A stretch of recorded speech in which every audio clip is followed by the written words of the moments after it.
नमस्कार साथियों, स्वागत है आपका आपके अपने संपूर्ण भक्ति सागर चैनल परिवार में। साथियों, आइए जानते हैं शिव जी कैसे लिए थे पिपलाद अवतार।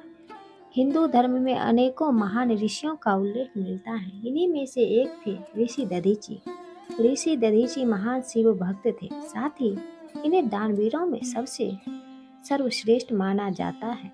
ऋषि दधीचि ने देवताओं के हित के लिए अपने प्राणों की आहुति देते हुए अपनी हड्डियां दान कर दी थी।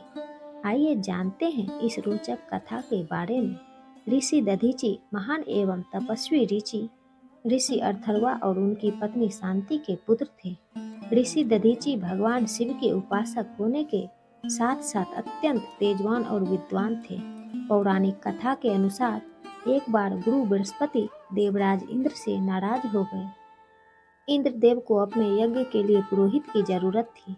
ऐसे में इंद्र ने त्वष्टा के पुत्र विश्वदेव को यज्ञ का पुरोहित बनाया। विश्वदेव ने छल से यज्ञ की एक आहुति असुरों के नाम की भी दे दी थी। तब इंद्रदेव ने क्रोध में विश्वदेव का सिर धड़ से अलग कर दिया। इस बात का पता जब त्वष्टा को चला तो उसने महायज्ञ कर वृत्तासुर नामक राक्षस को उत्पन्न किया। वृत्तासुर ने देवराज इंद्र को युद्ध के लिए ललकारा तो देवराज भय के कारण ब्रह्मदेव के पास पहुँचे। ब्रह्मदेव ने उन्हें बताया कि वृत्तासुर का वध मात्र ऋषि दधीचि के हड्डियों से बने वज्र से ही हो सकता है।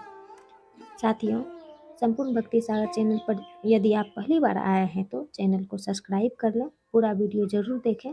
जिसके बाद इंद्रदेव ने ऋषि दधीचि के शरण में भागे भागे गए और उनसे सहायता मांगी। ऋषि दधीचि ने देवराज की सहायता के लिए अग्नि प्रज्वलित की और उस अग्नि में अपनी देह त्याग कर अपनी हड्डियों का दान देवराज को दे दिया। उनकी हड्डियों को एकत्रित कर जब देवराज ने उसी जलती अग्नि में झोंका तो वज्र जैसे शक्तिशाली अस्त्र का निर्माण हुआ।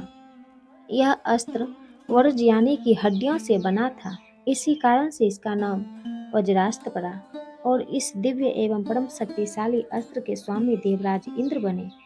इसी अस्त्र को पाकर देवराज ने वृत्तासुर की युद्ध की चुनौती स्वीकार की और वृत्तासुर का वध किया था। तो इस तरह एक असुर के वध के लिए ऋषि दधीचि ने अपनी हड्डियों का दान दिया था। इस बात का जब उनकी धर्मपत्नी सुवर्चा को पता लगा तो वो बहुत विचलित हो गई। फिर उन्होंने अपनी इच्छा जाहिर की।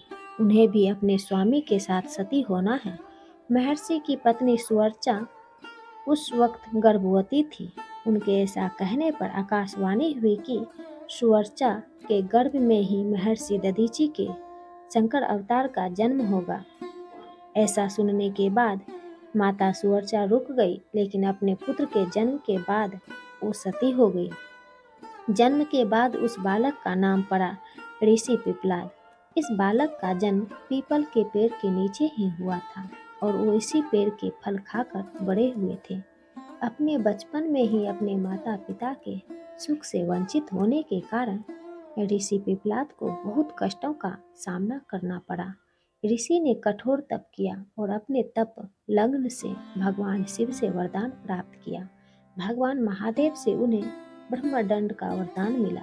अपने जीवन में माता पिता को ना पाकर उन्होंने सभी देवताओं से सवाल किए कि आखिर ऐसा क्या कारण था कि उन्हें बचपन में ही अनाथ होना पड़ गया। ऋषि पिपलाद ने देवताओं से प्रश्न किए कि उन्हें किस पाप की इतनी बड़ी सजा मिली है। आखिर में जब ऋषि को ज्ञात हुआ कि उनके साथ ऐसा शनिदेव के प्रकोप की वजह से हुआ है तो वह बहुत क्रोधित हुए। शनिदेव पर क्रोध में आकर ऋषि पिपलाद ने वरदान में प्राप्त ब्रह्मदंड से शनिदेव को दंड दिया और कहा कि ऐसा इतना कठोर कैसे हो सकता है कि एक बच्चे को भी अपने प्रकोप के दृष्टि से दूर नहीं रख पाए। ऐसा माना जाता है ऋषि पिपलाद के श्राप के कारण शनिदेव का एक पैर कमजोर हो गया था। दूसरी तरफ सभी देवी देवताओं ऋषि पिपलाद को समझाने में लगे थे कि शनिदेव तो न्याय के देवता हैं, हमारे कर्मों के अनुसार ही हमें फल देते हैं। उनके साथ जो भी हुआ वो किसी कर्म के कारण ही हुआ होगा। देवताओं के समझाने के बाद ऋषि पिपलाद का क्रोध शांत हुआ और उन्होंने शनिदेव को क्षमा कर दिया। लेकिन शनिदेव से यह प्रार्थना की कि अब 16 वर्ष तक के किसी भी बच्चे पर शनिदेव की क्रूर दृष्टि नहीं पड़ेगी तथा जो भी पीपल के वृक्ष की पूजा करेंगे उनको भी शनिदेव परेशान नहीं करेंगे।